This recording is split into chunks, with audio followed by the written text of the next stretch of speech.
Hello दोस्तों, आप सभी का मेरे YouTube चैनल में स्वागत है।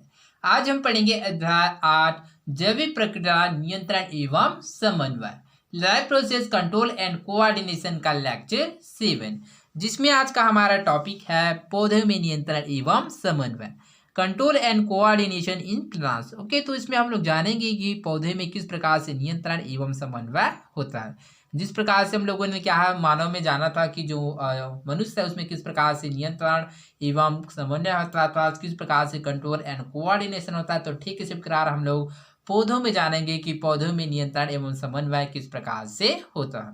तो चलिए इस टॉपिक में आगे बढ़ते हैं। पौधों में नियंत्रण एवं समन्वय संबंधी शोध पिछले 200 सालों में हुए है। ओके, तो जो पौधे में नियंत्रण एवं समन्वय का जो संबंधी शोध है पिछले क्या है 200 सालों में ही हुआ है। अब लोग यह मानने लगे हैं कि पौधे में भी जंतुओं के समान ही कुछ जैविक प्रक्रिया चलती होगी और इनमें भी सूचनाओं का आदान प्रदान होता है। ओके, तो इस प्रकार से अब लोग मानने लगे हैं कि जिस प्रकार से जंतु में क्या होता है जैविक प्रक्रिया था, जीवों की प्रक्रिया चलता है, ठीक उसी प्रकार क्या होता है जो पौधे भी होते था, जो पेड़ पौधे थे, उसमें भी सूचनाओं का आदान प्रदान इसी प्रकार से होता होगा। ओके, छुई में से तो आप परिचित है। ओके, तो जैसे कि आप लोगों ने छुमी देखा होगा, जैसे कि आप लोग चित्र 10 में देख सकते हैं, जो छुमी का जो पौधा होता है कुछ इस प्रकार से दिखता है। ओके, इसी प्रकार अधिकांश पौधों में सुबह फूलों का खिलना, जबकि रात रानी जैसे पौधों में रात को फूलों का खिलना, कुछ पौधों जैसे इमली की पत्तियों का रात में बंद होना, बेलों का किसी आधार पर लिपट कर किसी विशेष दिशा में मुड़ते हुए बढ़ना आदि क्रियाओं में किसी न किसी रूप में सूचनाओं का संचार होता है। जैसे कि आप लोगों ने जो पेड़ पौधे उसको ऑब्जर्व किया होगा, तो आप लोग पाएंगे कि जैसे कि सुबह क्या होता है फूलों का खिलना होता था, जब सुबह क्या होता है फूल खिलते हैं, जैसे कि रात रानी जो पौधा होता है उसमें क्या होता है वह रात को ही क्या करता है खिलता है था। इसका जो फूल है कब खिलता है तो वह रात में खिलता है। कुछ पौधे जैसे कि इमली की पत्तियों का क्या होता है रात में बंद होता है, जैसे कि बेलों का किसी आधार पर लिपट कर किसी विशेष दिशा में मुड़ते हुए बढ़ना, अर्थात इस प्रकार से क्या होता है जो पेड़ पौधे इसमें सूचनाओं का आदान प्रदान होता है। अब तक मिली जानकारी के अनुसार पौधे में सूचनाओं का संचार मुख्य रूप से कुछ विशेष रासायनिक पदार्थों के द्वारा होता है। ओके, तो इस प्रकार से क्या है अब तक मिली जानकारी के अनुसार क्या है क्योंकि जो पौधे में सूचना का जो संचार होता है, जो आदान प्रदान होता है, वो मुख्य रूप से कुछ विशेष रासायनिक पदार्थों के द्वारा ही होता है। ये रासायनिक पदार्थ हार्मोन्स है जो जंतु हार्मोन से भिन्न होते हैं। तो ये किसके द्वारा होता है तो यह हार्मोन्स के द्वारा होता है जो कि जंतु हार्मोन से भिन्न होता है। था जिस प्रकार से हम लोगों ने जंतु हार्मोन जैसे कि मनुष्य में पाए जाने वाले हार्मोन्स के बारे में जाना था, तो इसमें भी क्या होता है जो पेड़ पौधों में हार्मोन्स पाया जाता है किंतु उससे क्या होता है डिफरेंस होता है, अर्थात इसमें क्या होता है अलग होता है। चार्ल्स डार्विन एवं उनके पुत्र फ्रांसिस डार्विन के 1870 के दशक से शुरू किए गए कुछ प्रयोगों से हमें पौधों की संवेदनाओं में रसायनों के संचार के बारे में पता चलता है कि तो चार्ल्स डार्विन एवं उनके पुत्र जैसे कि फ्रांसिस से जो डार्विन थे उन्होंने क्या 1870 के दशक में उसने क्या कुछ प्रयोग किया जो पौधों की संवेदनाओं में रसायनों के संचार के बारे में हमको पता चलता है। वैज्ञानिकों ने पौधों में होने वाली जैविक प्रक्रिया में उद्दीपकों की प्रतिक्रियाओं का अध्ययन किया। ओके, तो वैज्ञानिकों ने क्या पौधे में जैसे कि जीव जैविक प्रक्रियाओं जैसे कि उद्दीपकों की प्रतिक्रियाओं का अध्ययन किया। इन वैज्ञानिकों के अनुसार पौधों में उद्दीपनों को ग्रहण करने वाले केंद्र और उन उद्दीपनों के आधार पर प्रभावित होने वाले अंगों जिनमें परिवर्तन होते हैं कि मध्य सूचनाओं का प्रवाह होता है। जिस प्रकार से क्या होता है पेड़ पौधे में जैसे कि उद्दीपन को ग्रहण करता है तो उसमें क्या होता है कुछ परिवर्तन होता है जिसके मध्य सूचनाओं का आदान जो प्रवाह होता है। इसके परिणाम स्वरूप एक विशेष प्रतिक्रिया पौधे में दिखाई देता है, जिसके परिणाम स्वरूप क्या होता है जो पौधे में एक विशेष प्रतिक्रिया दिखाई देता है। यदि पौधे के तने के शीर्ष भाग पर किसी दिशा में निरंतर प्रकाश मिलता रहे तो उसके विपरीत दिशा की प्रविभाज्य कोशिकाओं को मिलने वाली सूचनाओं के कारण कोशिकाओं का अधिक तेजी से विभाजन होता है, जिससे तना एक ओर से झुक जाता है। जैसे कि यहाँ पर मैंने बताया गया कि जैसे कि कोई पौधा तो वहाँ पर क्या है जो पौधा के किसी शीर्ष भाग पर क्या है निरंतर प्रकाश मिलता रहता है, तो उस स्थिति में क्या होता है उसके क्या होता है प्रविभाज्य कोशिकाओं को मिलने वाली सूचनाओं के कारण उसकी कोशिकाओं का अधिक तेजी से विभाजन होता है, जिससे क्या होता है तना एक और झुक जाता है। इससे यह अनुमान लगाया गया कि पौधों में विशेष रासायनिक पदार्थों के रूप में सूचनाओं का आदान प्रदान होता है जिससे उनकी विभिन्न जैविक क्रियाएं संचालित होती है। तो तो इस प्रकार से उससे अनुमान लगाया गया कि जो पौधे होता है उसमें एक रासायनिक पदार्थों के रूप में सूचनाओं का आदान प्रदान होता है, जिससे उसकी विभिन्न जैविक क्रिया संचालित होता है। ओके, जैसे कि हम लोग चित्र 11 में देख सकते हैं, चार्ल्स व फ्रांसिस डार्विन के प्रयोग विभिन्न परिस्थितियों में। तो जैसे कि चार्ल्स व फ्रांसिस डार्विन ने इसका प्रयोग किया गया था। ओके, जैसे कि अलग अलग परिस्थितियों में, जैसे कि यहाँ पर प्रदर्शित किया गया है अ, ब, स, द और ई। ओके, तो यहाँ पर क्या प्रकाश आ रहा है, जिसके कारण यह पूर्णतः यह सिर कटा हुआ, अपारदर्शी टोपी से ढका सिरा, पारदर्शी टोपी से ढका सिरा, जैसे कि आप लोग देख सकते हैं, और अधिकांश निचला भाग अपारदर्शी आवरण से ढका हुआ। चित्र देखकर बताया कि किन परिस्थितियों में तने का सिरा प्रकाश की तरफ मुड़ा, ऐसा क्यों हुआ होगा। तो जैसे कि हम लोग देख सकते हैं कि चित्र में क्या होता है, किन परिस्थितियों में तने का सिरा प्रकाश की तरफ मुड़ा है। तो जैसे कि अ में मुड़ा है, और इसके पश्चात द में, उसके पश्चात ई में मुड़ा हुआ। जिस प्रकार से जैसे कि हम लोग देख सकते हैं यहाँ पर प्रकाश आ रहा है, प्रकाश के कारण तेज क्या है, निरंतर प्रकाश के आने से जो पौधा होता है, इसके कारण क्या होता है, इसमें क्या होता है, तेजी से इसका जो कोशिका है उसका विभाजन होता है, जिसके कारण क्या होता है भाई, एक और जुड़ जाता है। जैसे कि यहाँ पर चित्र 11 अ में द एवं ई में प्रदर्शित किया गया है। ओके, इस प्रयोग से क्या क्या निष्कर्ष निकाले जा सकते हैं। तो इस प्रयोग से इस प्रकार से निष्कर्ष निकाला जा सकता है कि जो पौधे का जो प्रकाश की ओर मुड़ना है, इस प्रकार से संकेत करता है कि उसमें क्या एक विशेष रासायनिक पदार्थ का आदान प्रदान होता है, अर्थात उसमें सूचनाओं का आदान प्रदान होता है। इस क्षेत्र में निरंतर हो रहे शोध से पता चल रहा है कि पौधे प्रायः जल, प्रकाश, उष्मा, स्पर्श, रासायनिक पदार्थ आदि उद्दीपकों से प्राप्त सूचनाओं की प्रतिक्रिया व्यक्त करते हैं। ओके, तो इस क्षेत्र में क्या होता है, निरंतर अर्थात लगातार शोध से यह पता चल रहा है कि जो पौधे होता है उसमें जल, प्रकाश, उष्मा, स्पर्श, रासायनिक पदार्थ आदि उद्दीपकों से प्राप्त सूचनाओं की प्रतिक्रिया व्यक्त करते हैं। इस सूचना पौधे में उपस्थित विशेष रसायनों के रूप में स्थानांतरित होता है, जिन्हें पादप हार्मोन कहते हैं। ओके, तो पादप हार्मोन किसे कहते हैं, तो आप लोग याद रखिएगा कि ये सूचना क्या होता है, पौधे में उपस्थित विशेष। तो चलिए पादप हार्मोन को समझते हैं कि पादप हार्मोन किसे कहते हैं। ओके, तो जिस प्रकार से क्या होता है पादप से अर्थात क्या होता है पौधे, अर्थात पादप हार्मोन। ओके, तो चलिए पादप हार्मोन के बारे में समझते हैं।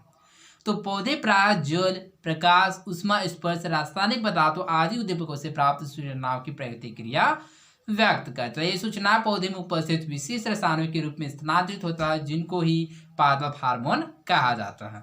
ओके, इन रसायनों द्वारा पौधों में स्टोमेटा का खुलना, बंद होना, पत्तियों का गिरना, कोशिकाओं में विभाजन दर का बढ़ना, उनकी लंबाई में वृद्धि, कलिकाओं की वृद्धि, फूलों का खिलना, फलों का पकना आदि होता है। ओके, तो पादप हार्मोन इसी की वजह से क्या होता है, जो पेड़ पौधे में होने वाले जैसे कि स्टोमेटा का खुलना, बंद होना, पत्तियों का गिरना, कोशिकाओं में विभाजन दर का बढ़ना, उनकी लंबाई में वृद्धि, कलिकाओं की वृद्धि, फूलों का खिलना, फल का पकना आदि ये सब क्रियाएं होता है किसके द्वारा, तो वह है पादप हार्मोन के द्वारा। ओके, तो चलिए आगे बढ़ते हैं। डार्विन वाले प्रयोग में तने के शेष भाग पर पाया जाने वाला हार्मोन ऑक्सिन कोशिकाओं की वृद्धि में सहायक होता है। ओके, तो डार्विन जैसे कि उसका जो प्रयोग हम लोगों ने देखा था, तो डार्विन वाले प्रयोगों में तने के शेष भाग पर जो पाया जाने वाला हार्मोन क्या था, तो वह है ऑक्सिन। ओके, तो ऑक्सिन क्या करता है, कोशिकाओं की वृद्धि में सहायक होता है। पौधों में पाया जाने वाला ऐसा ही एक हार्मोन जिब्बेरेलिन है, जो ऑक्सिन की तरह तने की वृद्धि में सहायक होता है। तो ठीक इसी प्रकार पौधों में पाया जाने वाला एक और हार्मोन है, कौन, तो वह है जिब्बेरेलिन, जो क्या करता है, वह ऑक्सिन की तरह ही तने की वृद्धि में सहायक होता है। ओके, एक अन्य हार्मोन साइटोकाइनिन कोशिकाओं के विभाजन को प्रेरित करता है। जो साइटोकाइनिन जो नामक हार्मोन होता है वो कोशिकाओं के विभाजन को प्रेरित करता है। यह फलों एवं बीजों में अधिक मात्रा में पाया जाता है। ओके, तो इस प्रकार से जो पेड़ पौधा है उसमें हार्मोन पाया जाता है। आपने देखा या सुना होगा कि कुछ पेड़ों के नीचे दूसरे पौधे नहीं उगते। जैसे कि आप लोगों ने ऑब्जर्व किया होगा कि क्या होता है, कुछ पेड़ ऐसे होता है जिसके नीचे क्या होता है, जो पेड़ पौधे होता है वह नहीं उगता है। तो इसका कारण क्या है, तो चलिए इसको हम लोग समझते हैं। इसका कारण भी एक पादप हार्मोन ही है, जो उन पेड़ों की जड़ों में बनता और दूसरे पौधों को पनपने नहीं देता। ओके, तो इसका रीज़न, इसका कारण यह है कि उसमें क्या होता है, पादप हार्मोन होता है, जिसके कारण जो पेड़ों की जड़ों में बनता है और वह दूसरे पौधों को पनपने नहीं देता। आपने यह अनुभव किया होगा कि एक पका हुआ फल आसपास में रखे हुए अन्य कच्चे फलों को भी पका देता है। ऐसा इसलिए होता है क्योंकि पके फल से निकलने वाला एक रसायन इथिलीन गैस के रूप में आसपास फैलता है और अन्य फलों को भी पकाने में सहायक होता है। कोई तो जैसे कि आप लोग देखे होंगे, जैसे कोई जैसे कि अमरूद हो गया, फिर कोई बेर हो गया, फिर कोई आम हो गया, जैसे कि एक पकता है तो उसके साथ ही क्या होता है, बहुत सारे जो फल होता है वह ऑटोमेटिक पकने हो चालू हो जाता है। वह किसके कारण होता है, तो वह इथिलीन गैस के कारण ही होता है। आपने कीड़ों और तितलियों को फूलों पर मंडराते देखा होगा। ओके, तो ये स्वाभाविक सी बात है, जो कीड़ा या फिर जो तितला होता है वो क्या है, जो फूलों पर मंडराता है। इसका कारण फूलों के स्त्री केसर से निकलने वाला मीठा रस है। ओके, तो इसका कारण क्या है, क्योंकि जो फूल से निकलने वाला जो स्त्री केसर से निकलने वाला जो मीठा रेशा, इस वजह से क्या होता है, जो तितलियाँ या फिर जो कीड़े होते हैं वह फूलों पर क्या होता है, मंडराते हैं। यह मीठा रस एक ऐसा रसायन है जो पराग कणों के लिए उद्दीपक का कार्य करता है। इससे पराग कणों में परक नलिका बनता है जो निषेचन के लिए बीजांड की ओर बढ़ती है ताकि आगे चलकर फलों और बीजों का विकास हो सके। क्योंकि जिस प्रकार से क्या करता है, यह मीठा रस एक ऐसा रसायन होता है जो पराग कणों के लिए उद्दीपक का कार्य करता है। इससे पराग कणों में पराग नलिका बनता है जिसके कारण जो निषेचन के लिए क्या होता है, बीजांड की ओर बढ़ता है ताकि जो प्रक्रिया होता है वह आगे चलकर फलों और बीजों का विकास हो सके। ओके, पौधों में वृद्धि करवाने के साथ साथ उसे रोकने के लिए भी सूचनाओं की आवश्यकता होती है। तो जैसे कि पौधे में वृद्धि करवाने के साथ साथ क्या करता है, उसको रोकने के लिए भी क्या होता है, कुछ सूचनाओं की आवश्यकता होती है। एब्सिसिक अम्ल पौधों में वृद्धि का दमन करने वाला हार्मोन है। ओके, तो इसको किसके द्वारा रोका जाता है, तो वह है एब्सिसिक एसिड या एब्सिसिक अम्ल। तो एब्सिसिक अम्ल क्या होता है, पौधों में वृद्धि का दमन करने वाला एक हार्मोन होता है। पौधों की पत्तियों का मुरझाना इस हार्मोन का ही प्रभाव है। तो पौधे का जैसे कि जो पौधे का पत्ती मुरझाना किसके प्रभाव से होता है, तो वह है एब्सिसिक अम्ल हार्मोन के द्वारा। नियंत्रण एवं समन्वय से एक कोशिका से लेकर बहु कोशिका जीवों के जैविक कार्य सुचारू रूप से चलता है। अर्थात इस प्रकार से नियंत्रण एवं समन्वय से क्या होता है, कोशिका से लेकर बहु कोशिका तक बहुत सारे कोशिका जीव से जैविक कार्य का होता है सुचारू रूप से अर्थात ठीक तरह से चलता है। ओके, तो आई होप आप लोगों को समझ आया होगा कि पौधे में किस प्रकार से नियंत्रण एवं समन्वय होता है। ओके, तो इसमें हम लोगों ने बहुत सारे हार्मोन के बारे में जाना कि किस प्रकार से जो पेड़ पौधे होता है उसमें क्या होता है, उसका कंट्रोल एवं कोऑर्डिनेशन, नियंत्रण एवं समन्वय होता है। क्या आप जानते हैं? ओके, तो चलिए समझते हैं कि इसके बारे में क्या आप जानते हैं। दक्षिण अमेरिका की घास की मैदान में कम वर्षा के कारण क्षेत्र में पानी की अत्यधिक कमी हो गई। ओके, तो दक्षिण अमेरिका के क्या है, घास के मैदान में क्या होता है, कम वर्षा के कारण उस क्षेत्र में क्या है, जो पानी की जो मात्रा क्या है, अत्यधिक मतलब बहुत कम हो गया। उन मैदानों में हमारे बबुल के पौधे जैसा पैटर्न पाया जाता है। तो जिस प्रकार से आप लोगों ने बबुल के पौधा देखा होगा, तो ठीक उसी प्रकार क्या होता है, उन मैदानों में क्या होता है, बबुल के पौधे के जैसा पौधा पाया जाता है। उस पौधे की पत्तियों में टैनिन नामक पदार्थ होता है कि जिसकी मात्रा सामान्यतः इतनी कम होती है कि पत्तियों खाने वाले जीवों पर इसका कोई असर नहीं होता। ओके, तो उसकी पत्तियों में मुख्यतः क्या होता है, तो वह टैनिन नामक एक पदार्थ होता है जिसकी मात्रा सामान्यतः इतनी कम होता है जो पत्तियाँ खाने वाले जीवों पर इसका कोई असर या कोई प्रभाव नहीं पड़ता है। एक समय अचानक वहाँ के हिरण और अन्य कीड़े मकोड़े मरने लगे। ओके, तो एक समय क्या होता है कि जो हिरण और जो अन्य कीड़े मकोड़े हैं उसको खाने वाले उसको क्या करता है, वह मरने लगे। परीक्षण करने पर वैज्ञानिकों को पता चला कि उन मृत जीवों की आंत में टैनिन की मात्रा इतनी अधिक थी कि वह उनकी मृत्यु का कारण बन गई।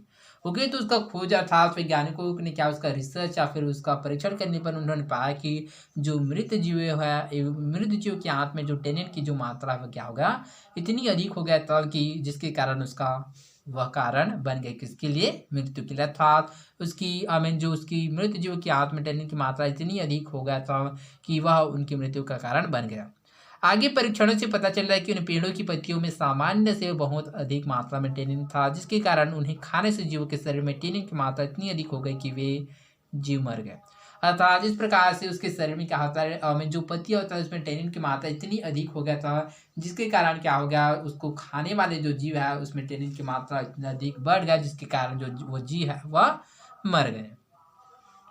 पादप वैज्ञानिकों ने पाया कि पत्तियों में टैनिन की मात्रा के अधिक होने के कारण पौधों द्वारा स्वयं को जीवित रखने के लिए पानी के बंटवारे को रोकना था।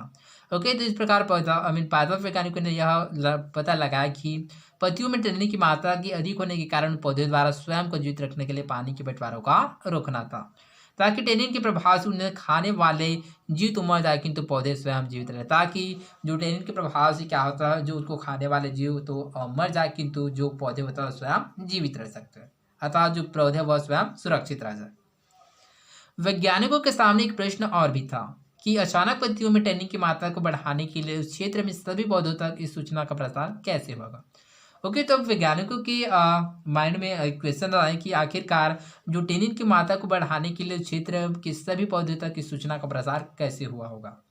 उस स्थान के पर्यावरण का अध्ययन करने वाले वैज्ञानिकों ने पाया कि वहाँ के वातावरण में इथिलीन गैस सामान्य से अधिक मात्रा में थी। तो उन्होंने क्या किया, परीक्षण किया अर्थात ऑब्जर्व किया उस पूरे एनवायरनमेंट, पूरे वातावरण। तो उन्होंने पाया कि वहाँ पर इथिलीन गैस जो सामान्य से अधिक मात्रा में थी। तब उन्होंने निष्कर्ष निकाला कि पत्तियों में टेनिन की मात्रा को बढ़ाने संबंधी सूचना इथिलीन गैस के माध्यम से एक पेड़ से दूसरे पेड़ तक पहुंच रहे थे। तो इस प्रकार से उन्होंने ऑब्जर्व किया, इस प्रकार से उसने विश्लेषण अर्थात निष्कर्ष निकाला कि पत्तियों में टेनिन की जो मात्रा को बढ़ाने संबंधी सूचना इथिलीन गैस के माध्यम से एक पेड़ से दूसरे तक पहुंच रहे थे। ओके, तो इसके वजह से क्या होता है, जो टेनिन की जो मात्रा क्या होता बढ़ गया था। ओके, तो जैसे कि हम लोगों ने इथिलीन गैस के बारे में पढ़ा था कि इथिलीन गैस क्या करता है। तो इथिलीन गैस क्या होता है, आसपास फैलता है।